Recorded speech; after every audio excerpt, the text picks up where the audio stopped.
This video is brought to you by Squarespace. If you could summarize most of my videos in a single phrase, it would probably be something like this. New cars suck, old cars better. And I believe that. Although I do have to confess, a few weeks back, I was looking at the Lotus Emira and I was strangely feeling like I want that car. And I was watching this video about its reliability, because Lotus isn't really known for making reliable cars. And these Emiras, they kind of have a reputation. But this guy was arguing that the car's been very reliable, but then he detailed problems with, like software glitches and stuff. And he basically said that, that's no different than every modern car. And I just was once again reminded of just how much modern cars suck. Like, they just all suck. I'd love to get a Porsche 718. I would, but I don't want all the new car headaches, Anyways, in my videos, I have specifically argued that the cars built from around the 90s and into the early 2000s, they were really the peak of automotive transportation in terms of design and production and longevity. There are quite a few reasons cars and just the car market in general has gotten worse, and most of those factors are all kind of intertwined, from the blasted cafe standards and also tech-heavy designs, making our cars larger and more dangerous and just worse for cities and communities, to also manufacturers, focus on making everything premium while simultaneously more disposable, to also the rise in leasing and debt culture. But there's one huge element that we haven't covered, perhaps the single biggest reason that so many of the great iconic vehicles from the 80s and 90s, the reason they're all gone. A government program, no less, designed to make you and I dependent on newer, lesser vehicles. Of course, I'm talking about Cash for Clunkers. Now, before we dive into this story, I've got to tell you guys about today's sponsor, which is Squarespace. So I've been working with Squarespace and using their platform to build myself a website, and I've got to tell you, Squarespace makes it so easy, and what I love is that I can literally make a ready-to-go website that matches my branding, and I don't have to learn some new skill. Anybody can do this. Maybe you want a site to ship out products, or maybe some sort of home base for your club. Squarespace makes it all so simple. Acuity scheduling lets clients grab a time, pay, and also get auto reminders. And expanded global shipping pulls real-time rates from local carriers by destination, size, and weight, so you're never eating a bunch of shipping costs. I'm also using their e-commerce to sell my book, and the checkout is super smooth and secure. If you've been thinking about launching your own site, whatever it's for, whatever your needs, go check out squarespace.com/Bart's Car Stories for a free trial. I've linked that in the description below, and when you're ready to launch, make sure to use code Bart's Car Stories to get 10% off your first purchase of a website or domain. Big thanks to Squarespace for sponsoring this video, and let's get into the story. Now, there's good reason to believe that car culture and the car market as a whole was at an all-time high at the turn of the century. Japanese manufacturers had literally spent the past 30 years building their businesses and their reputation on the idea of reliability. Luxury vehicles were not these headache-prone, software-driven monstrosities like they are today. Many were reliable and usable, and they showed a level of craftsmanship that would put most modern cars to shame. Oh, and there was also a ton of variety, affordable sports cars, cool, funky off-road vehicles, you name it. But it wasn't just that the new car market was interesting and varied. As the 2000s got going, the used car market was really at an all-time high. Because cars depreciate the minute that they roll off the lot, used cars really became the lifeline for households that needed reliable mobility without taking on massive debt. On top of this, the used car market was really stabilized by things like vehicle history reports, internet classifieds, and just a culture of enthusiasts. Now, I don't think it's often discussed just how critical the economic crash of 2008 was on the car market. Obviously, we associate it with the housing bubble, but the ripple effects on the automotive market and the industry are really clear. So this brought us to 2008, and as you probably know, credit dries up, and car sales crater as a result. The subprime mortgage implosion started to starve the auto market, in part because a big chunk of sales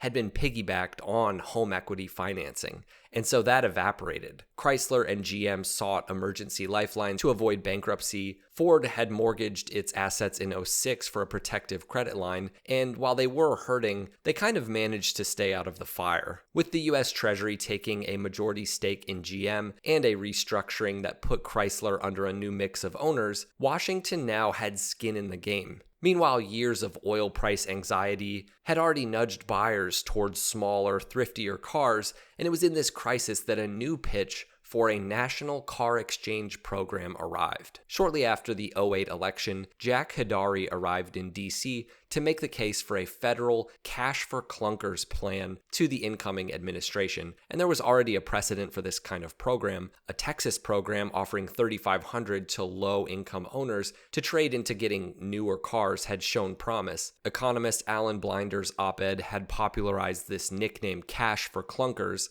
and a small team including Bracken Hendricks and the American Council for Energy Efficient Economy hammered out a version of this system that could ride with a broader stimulus effort and gather bipartisan support. And also Germany had a similar thing going on that was seeming to work in their economy. Congress came up with a few different versions of this plan. One that was backed by Susan Collins and a few other people, Chuck Schumer, offered $2,500 if your new car got 7 miles per gallon more than your old one, or $4,500 if it got 13 miles per gallon more. It even added a $1,000 bonus for buying a more efficient used car. There was also another version of the plan from Sam Brownback and Debbie Stabenow, focused mainly on getting people to buy new cars, and the final version that was passed in June of 2009 was called Consumer Assistance to Recycle and Save Act, or CARS Act. The money came from a military funding bill with last-minute changes to how it was paid for, and the government set aside $1 billion to run the program from July through November of 2009, but demand quickly exploded. So if you wanted to trade in your old car, it had to run, it had to be less than 25 years old, and have been registered and insured for at least a year. It also had to get 18 miles per gallon or less. In return, you could get $3,500 or $4,500 towards a new car, depending on how much better the new car's gas mileage was. The new car couldn't cost more than $45,000, and there was another rule. This new car that you bought had to get at least 22 miles per gallon, which sounds reasonable, but it meant that most people actually bought small, cheaper cars instead of buying bigger, pricier ones, which limited how much this program actually helped car makers. For trucks, there were 3 categories. You had small to medium trucks and SUVs, then you had large pickups and vans, and then there were heavy work trucks, like long bed pickups and big cargo vans. Work trucks didn't have official gas mileage ratings, so their eligibility was based on size and age, with a maximum rebate of $3,500 and only if you bought a similar or smaller truck. So when people traded in their cars, their engines had to be destroyed using a chemical called sodium silicate or liquid gas, and this made sure that they couldn't be resold. Engines, cylinder heads, even full rolling chassis couldn't be sold again, though, they did sell smaller parts. The rest of the car had to be crushed within 180 days, and scrapyards also had to report every destroyed car in a government database within a week. But the system literally couldn't handle the traffic. So many cars were being destroyed that the website crashed all the time, paperwork piled up, and payments to recyclers were delayed, and in the end, many junkyards realized that they would have probably made more money just selling the cars for parts instead of following this government process. Now, the government had first set aside $1 billion for the program, but it ran out in like a month, so Congress quickly added $2 billion more. But on August 24th, 2009, only 8 weeks after it had began, the program ended. That's right, in that short amount of time, like less than 2 months, roughly 690,000 cars were traded in and destroyed.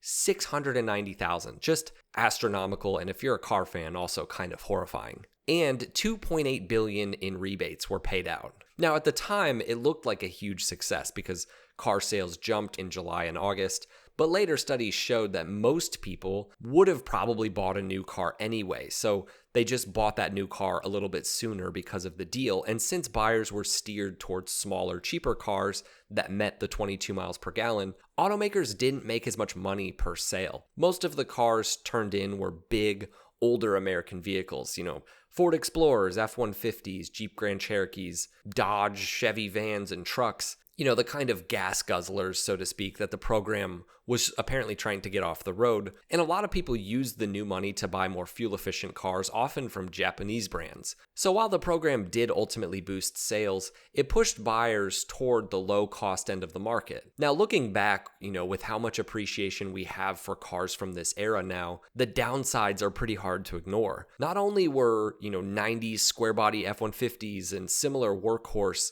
vehicles that are now valuable just destroyed, countless rare and desirable cars like Supras and GMC Typhoons, Nissan 300ZX, Mustangs, Camaros, you name it. These weren't all classics yet at this time, but they were good cars that were fixable. The point is, a lot of perfectly good and even now exotic investment cars ended up literally scrap metal for pretty much no reason.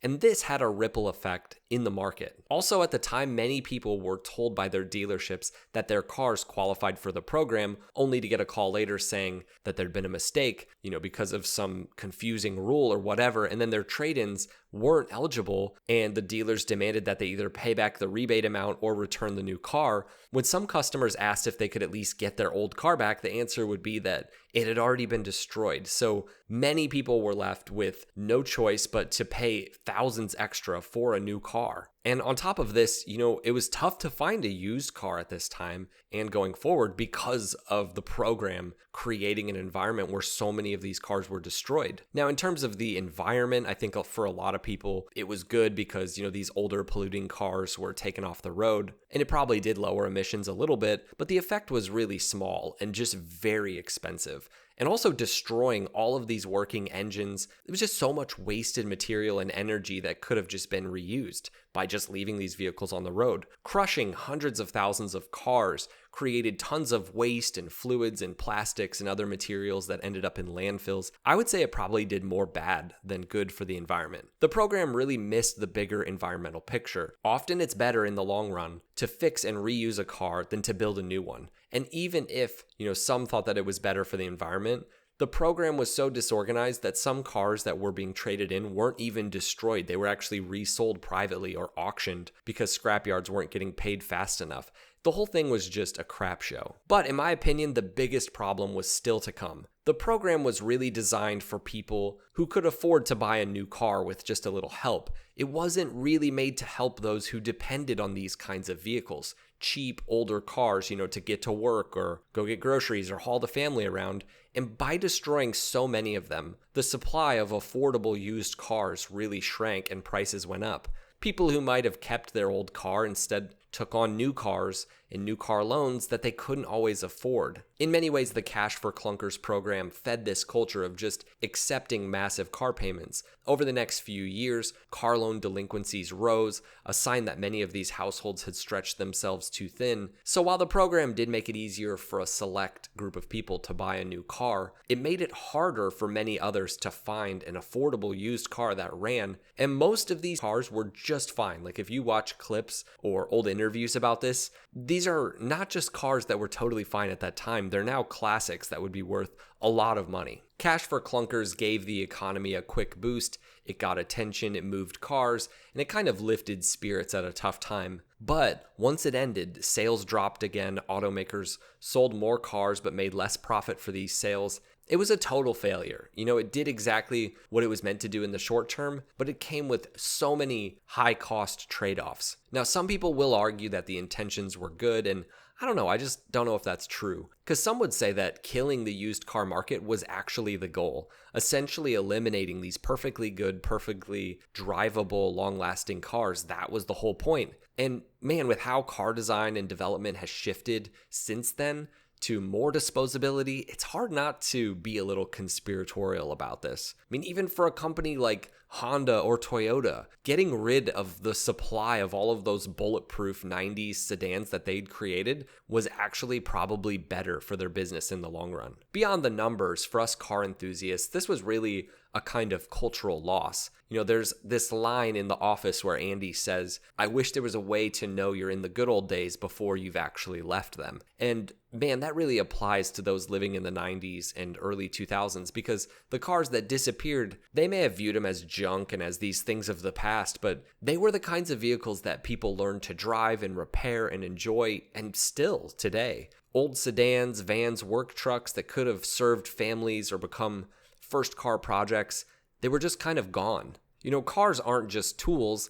I mean, today I think they're viewed kind of like just tools and appliances, but they're a part of people's lives and hobbies, and they were mostly destroyed by the government and by car buyers who didn't necessarily see the value in these vehicles. And that human side of the situation, it didn't show up in the government spreadsheets. Now, this program may have ended in 2009, but some states like California continued offering smaller versions, $1,500 to scrap older cars, but these programs, they all face the same problems. The whole system was just not good. Even in the UK, they had something called the Vehicle Scrappage Scheme. Yeah, they literally called it a scheme. And it had the same exact effects, though not quite as large scale as in the US. In the end, Cash for Clunkers stands as one of those government programs that sounded great on paper if you were in a very specific situation, but for most, it was just bad. Sure, it gave the economy a little jolt when things were rough, and it might have made a few people feel like they were doing something for the planet, but in reality, it wiped out hundreds of thousands of perfectly good cars, it distorted the used market, and it left a lasting hole in car culture that we still feel today. Because they weren't just throwing away good cars, they were scrapping an entire era. 700,000 cars, that's a lot of cars. The 80s and 90s and early 2000s gave us these vehicles that were overbuilt and reliable and also full of character. Cars that you could fix yourself, you could own, you could pass down, could keep them running. Some people might have viewed them as old gas guzzlers, but these cars were freedom for a lot of people, and they were the foundation of the automotive community. And Cash for Clunkers literally took that and crushed it. If there's one lesson in all of this, it's that sometimes when we rush to modernize and try to bring in the future, we can actually end up erasing and losing the very things that make driving special in the first place. The damage that this program did to affordability, to sustainability, and also to the spirit of car culture, it still lingers today. The effects of these fateful 2 months will literally be felt for all of automotive history. And for those of us who remember when the roads were full of boxy Fords and bulletproof Toyotas and just fun, quirky cars, it's a reminder that the good old days, they weren't just nostalgia, they were real, and they're probably never coming back. All right, guys, I hope you enjoyed this one. We'll see you in the next one. Drive safe.